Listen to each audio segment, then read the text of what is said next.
Brought to you in association with Grendel Press. This is Werewolf the Podcast, a serial killer drama.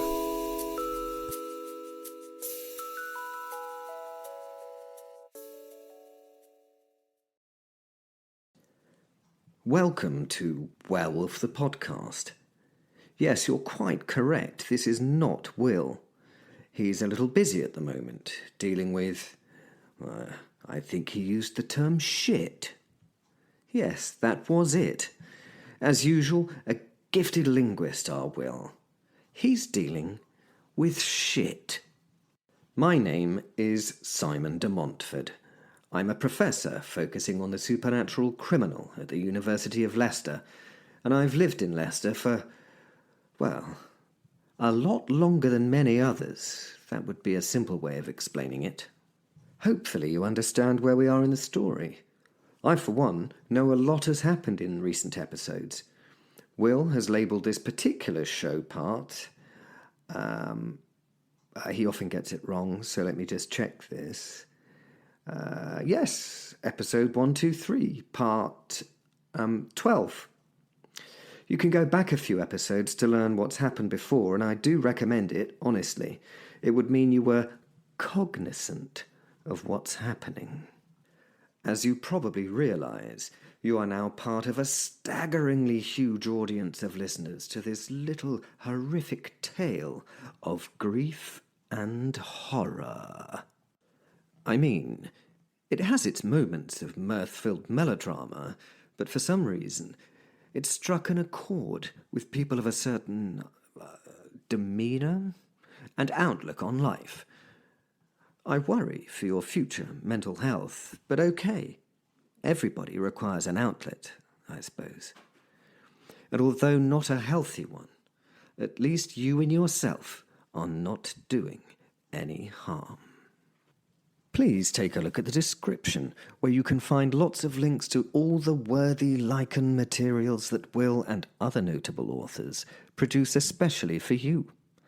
The books by Gregory Alexander Sharp and Adrian Lopez are standouts in the genre. Also, if you want to speak to like-minded people, you can follow all the social media platforms that are now available by following the links there. Now, without further ado, let's get back to the show. The Professor. It had been 24 hours since I'd spoken to Frank about what was happening with the wolf. We had survived and ensconced ourselves in the security of a 5-star hotel. The things I do for king and country. No need to thank me. I do it for the greater good and at a significant personal cost. I'd spoken to the powers that be 24 hours ago about our werewolf problem.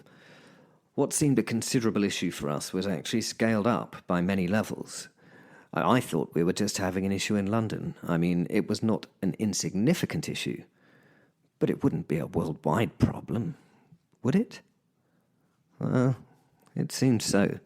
Again, I would recommend returning to the other episodes in this series just to realise what level of difficulty the lunatic lichen hominid in our lives had now lavished upon us. I sat waiting for the uplink to Frank to drop. Frank's last words had, frankly, not been full of encouragement. He'd not been overly verbose with his suggestions. He just suggested we try and survive until our next meeting. Somewhat shockingly, we had.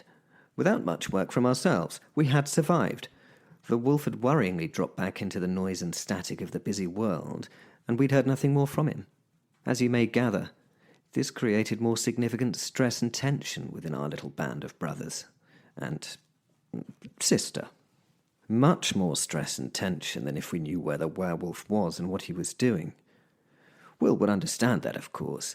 His idea of fun was mental torture, which would be why he'd sunk back into the ocean of people. Much like in the movie Jaws, when the monster was hidden, it was at its most frightening. I could mentally hear the 6 basses, 8 celli, 4 trombones, and a tuba start the slow build of the main Jaws theme. He was out there, and he was coming. Ben and Zula were the London chapter of the Supernatural Police. Yes, you heard that right, the Supernatural Police Department. And they'd got themselves mixed up in this through no fault of their own, and to be honest, it was far beyond their pay grade. They were detectives on the capital streets, very good at their respective jobs. Zula's the brains, Ben is the slogger who gets shit done. They're not trained or prepared, however, to deal with things at a worldwide level.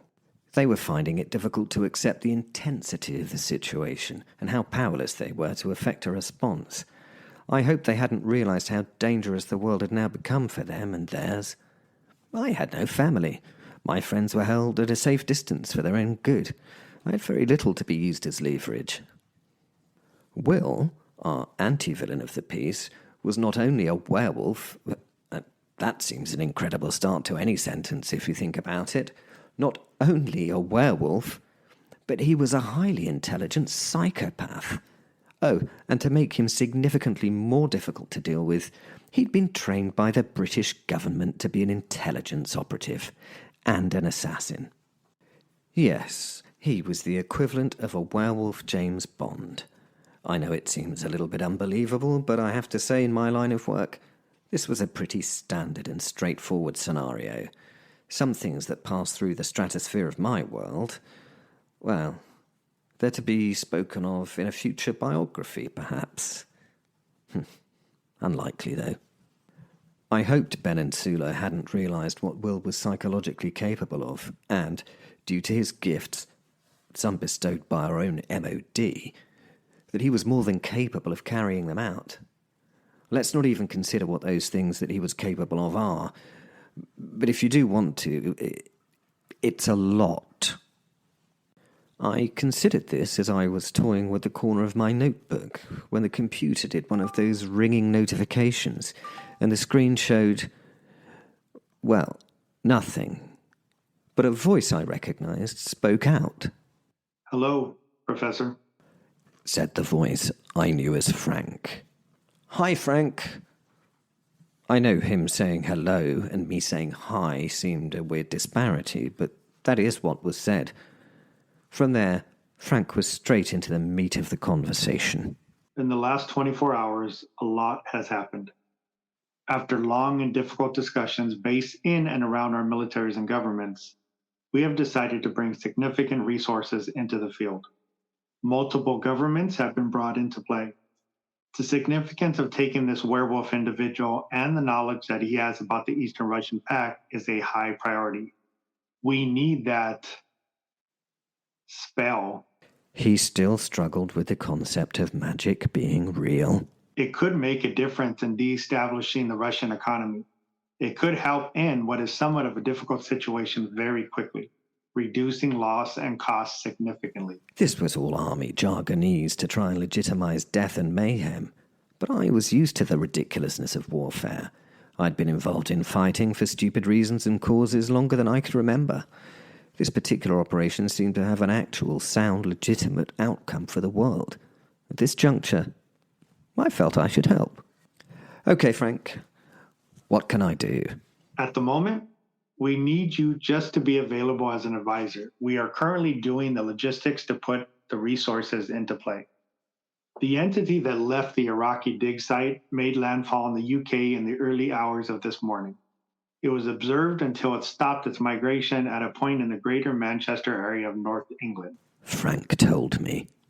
I already had many questions that I knew I couldn't ask. Like, how had they tracked the son of Samarat? These questions would be a waste of time that we couldn't waste. And I also knew they would only share the information I needed to know with me. You've seen the spy movies. They always have a bit where they talk about the information only being shared on a need-to-know basis. That's often the only bit that has a basis in truth in these acts of fiction. I didn't need to know how they knew it had reached Manchester. I just needed to know that it had. Frank continued. "We focused in on its location and have had drones and satellite footage of the locality of its landing. It seems to have stopped at a site in Manchester that is related, as far as we know, to the home of the werewolf. So, it seems that we may have an issue with a rebirth of the blood cult last seen in that area. We also have the wolf under visual surveillance, and he is on the outskirts of Manchester, traveling towards his place. We can only think that it must be in response to the vampire threat. We need to deal with the vampire threat if this is the case. The werewolf has to be our priority, and the vampires need to be dealt with so that they do not get in the way of this operation. Frank must have been a literal and logical man, because all this talk of werewolves, vampires, and magic had him struggling. I listened and tried to take on the details of what was happening. Okay, Frank, so what do you want to do about the situation as it stands? We have mobilized a significant response to the threat. Destroyers and the aircraft carrier HMS Queen Elizabeth have been brought into the range to allow a tactical air attack if necessary. All key characters are under scrutiny. A control room has been set up at the Met, and essential persons are being shipped in from international sites to deal with both threats. 3 Northern England police forces have landed tactical and anti-terrorist units in Manchester. They will have to be available if something happens sooner rather than later. Tactical aid forces are being shipped into the area from various other police forces, as well as anti-terrorist units from France and Germany.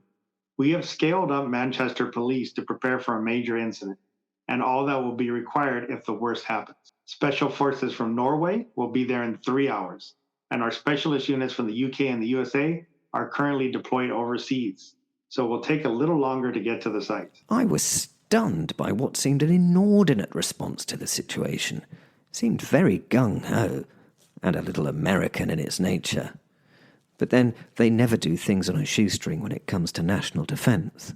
We have alternate old AC-130 gunships keeping an eye on the wolf, as well as a 24-hour drone reconnaissance on him and the sites. At this information, I was genuinely dumbstruck for a moment before I reacted incredulously to it. "You have gunships in the air?" I exclaimed. Yes, Professor. We may need to use a level of lethality that they can lay down, and we may need to do it quickly. We hope to put special forces in the field and take the werewolf live so that he can be debriefed at our own leisure. But as you know, we must be prepared for the worst outcome. He tried to explain. "I know, but gunships? Won't that take out about half a mile of a major city? I mean... I asked, balking somewhat at the idea. "Hundreds, no, thousands may die." We are taking this very seriously, Professor. The possible collateral damage of the operation has been sanctioned as acceptable. Can you imagine if the information to control the Eastern Pact got into Putin's hands? He is hobbled at the moment by the wolves. He cannot control them as he does others in his country. But if he had a method of doing so, then, well, it's just not worth considering. It might seem like a lot of resources and risks to take place in the field. But if you have any better suggestions that come to mind that we may employ, we would be happy to consider them. Frank said. "I have one very simple one. I have to be frank. Frank, why don't we try to, talk to Will first?" No response was the response I got for that. "I mean, he's not stupid, and once it's pointed out to him that you're willing to destroy him and half of Manchester, he may just agree to help. Gunships over Manchester, Frank." I was in a car at the door of the hotel within 10 minutes of the conversation ending. I had no time to speak with Ben and Sula, so I would just message them at my earliest convenience. The journey by helicopter was a maddening world of noise and rush. When we landed, I was taken to the Wolf's home in Manchester. It wasn't really what I'd expected. It would have been a converted dock warehouse at the side of a canal if it hadn't been currently burning. Flames shot into the sky, lighting it with flickering light. The area was surrounded by the fire services, and a number of fire tenders were busy dousing the flames as a lot of police held back a large audience of onlookers. I needed to find Will before he found, well, anyone else at this precise moment. His response to this was not going to be pretty by any standards, and I did not need a howitzer or 40mm cannon to be fired at him from the sky in this populated area. I couldn't believe they had gunships up there. It was ridiculous. I spoke to the 2 agents that had brought me to the site. "I need to know where the target is now," I told them. In 2 minutes, I had his exact whereabouts. He'd been sitting on the other side of the canal from the burning site for about half an hour. He hadn't moved, just watched his home burn. Hopefully, the shock of it would last long enough for me to get there before he made his usual response to such a situation, something violent and stupid. And that is what led to me being stood at the side of the Manchester Ship Canal, sharing a flask of the most delightful malt with the most evil being I've ever had the delight to meet. And I've met some pretty bad things in my time. I stood next to the man. He was sat on the edge of the water, staring at the other bank. His eyes were wet with tears. He was utterly consumed by the sight of his home being utterly consumed by fire. I found the fact that he did not notice me a little strange. The things I know about the werewolf told me that their senses are massively heightened and that he should have reacted to my presence a long time ago. He must have been utterly absorbed in the view across the water. I thought for some time about how I'd make first contact. I had thought that he would be aware of my presence and I would just work from there. But the thought of surprising this creature and what could then ensue was a real cause for concern. "Hello," I said. Not my best opening line, but it was one. The man, sitting on the ground, a mere shadow, raised his head and sniffed the air like a wolf.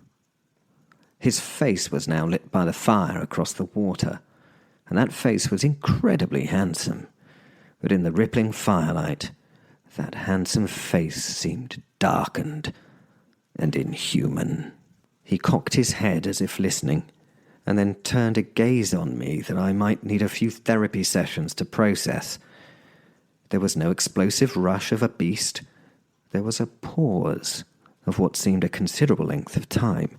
In that period, I felt I was being weighed up and considered to be categorized for a worthy reaction. The consideration wavered for a moment, and the expression changed. The utter confidence he used faltered, and he seemed to have a moment of inner reflection before again considering me, but now without the previous disdain, but with what seemed like genuine interest. He got to his feet, and, not breaking the stare, wiped the dirt from the seat of his jeans. I knew this first meeting was critical. I had to let him make his own judgment call and then react to that. I tried to offer no threat. I tried to look as though I did this sort of thing all the time. As a distraction from those eyes, I went to my jacket and grabbed my hip flask from its inside pocket. No need for Dutch courage in this case, but a need to be doing something other than concentrating on the horror of that stare. I took a drink, savouring the best of the best. I'd already figured that I might as well have the finest whiskey I could with me as I tried to befriend a werewolf, not a situation often undertaken by anyone. I turned my eyes back to the man after taking my drink. He was stood there in puzzlement for a moment. Confusion played briefly across his face. Then a twitch of the nostrils, and the hard corners of those eyes relaxed momentarily as he took a fleeting glance at the flask. I looked at the flask with a bit of surprise, and then at the man once more before offering him a drink. Will paused and closed his eyes, sniffing the air deeply. I wondered if he was subjecting the malt to a test of sorts. Maybe he was so paranoid that he presumed it was poisoned. On the resumption of his stare, I nodded to him to take the flask. "It's a Macallan," I started, but he spoke over me and finished my sentence. "A Macallan 18-year-old malt. Last year's release, and from sherry oak barrels, I reckon." That was very impressive. He knew that from sniffing the air, and he also knew the perfect Speyside malt by name and date. I nodded and smiled. It certainly is. And it's extremely palatable, and it would seem to be something that would be a good libation for this opportune moment we're having. I told him. He slowly reached for the flask with an athletic grace that was obvious. He was slow and controlled in order to offer no threat. He took the flask and held it for a moment, looking at me with inscrutable eyes before considering the flask, and then after saluting me, took a swig. He stood, eyes closed, his whole focus on the contents of his mouth as he rinsed that liquor around the inside before swallowing. He seemed to relax, and his head fell forward with a smile, a definite smile of enjoyment. Oh, that's exceptional, he said. Thank you. He'd left a definite opening at the end of that sentence, so I began to fill it. I feel like I already know you, Will, I told him. He looked down at the flask, smiling, nodded, and shrugged. My name is Simon de Montfort, I announced. Does that name ring any bells with you by any chance? I asked him. The smile on his face had now become playful. A small laugh escaped his lips as he shrugged again. Not in this century. He smiled. In the past, yeah. Father of British democracy. Took the power from the hands of the monarchy and gave it to the people. Sort of. How's that working out for you? He asked. He knew I was not a run-of-the-mill human. Probably something to do with his senses. No point hiding it. Not the worst thing I did back then, to be honest, but it all seemed like a good idea at the time, I replied. He nodded and stared at the fires on the other bank before taking another drink whilst watching them. Time was a-wasting, so I forged ahead with the point of the meeting. But that has little relevance to this conversation, I think. I am a liaison to the... He turned and butted into my flow. I don't give a fuck who you are, where you're from, what you do, or even what you might be. You've just met me at probably the worst time that you possibly could. I'm very upset at what has happened. His voice was cracked with emotion as he lifted a hand to the burning buildings. And I am about to commit horrendous amounts of violence on everything I can to make myself feel better. So you obviously know who I am, and you obviously have a point. Can we get to that point before I choose what I'm going to do to you? Please remember, the longer you take to think and talk, the longer I have to use my imagination to invent a torture or three. I don't have a lot of patience right now. This was not how it was supposed to go. I was supposed to explain a few things before I came to the whole point of the conversation. He was acting irrationally, to be honest, and it was annoying. Yes, well, Will, I know who did that. I know where they are, and I know how you can hurt them, I told him, a little anger infusing into my words. Succinct enough for you? I jabbed. Perfect. I could see he found my discomfort amusing. Okay, I'm now interested in what you have to say. Tell me more, he continued. I was halfway through my next thought when the man was holding me by the throat. He must have been incredibly strong as he lifted me a couple of feet from the ground one-handed and started to crush my throat. Sorry, Simon, I don't need your help. I know exactly who did it, and I know I'm going to kill them. I'm sorry, I really am, but in this case, you've really fucked up. The world went black for a moment. I was now standing behind the man. His arm was still raised into the sky as if in some sort of ridiculous salute. His hand empty. He suddenly reacted, stunned, as he looked at the floor, as if I should have ended up there. I'd simply disappeared. Now it was my turn to shift the dynamics. As he frantically looked around himself, I spoke. "Sorry, old son, that just won't do," I said with, I must admit, a hint of smugness. "I don't die, I'm afraid. I can't say that better than you've tried, because I don't think that to be the case, but I don't die." The wolf span. Rage was written across his face, making the handsome look bestial in that millisecond. Then he gathered himself and went back to that calm, predatory stare. "Yes, I am the original 7th Earl of Leicester, over 800 years old now." I smiled and started pacing. I was sent off on a crusade, you see. Holy Land and all that. You know the story. Killing for Christ and all that tosh. I turned elegantly on my heel, as somewhat of a dramatic pause. "Turns out I was one of the 7 knights who found the Grail." I walked around as if in front of my students in my lecture theatre, pontificating.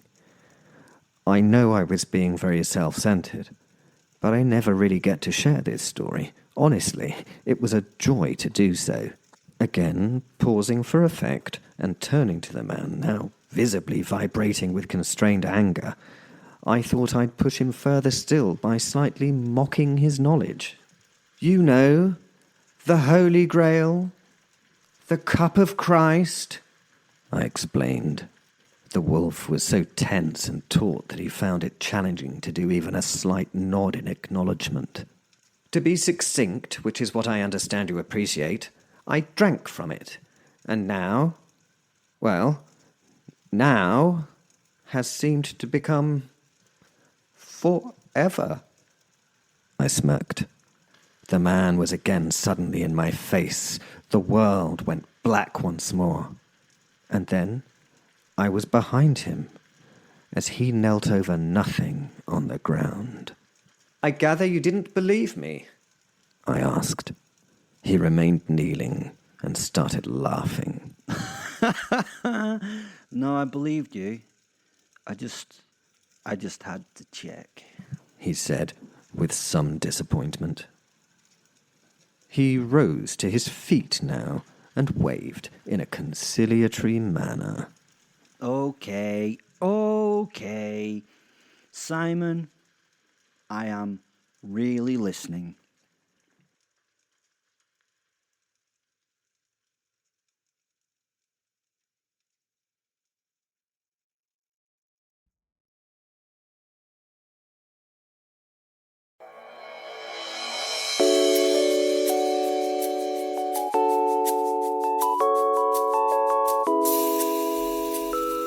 Brought to you in association with Grendel Press. This is Werewolf the Podcast, a serial killer drama.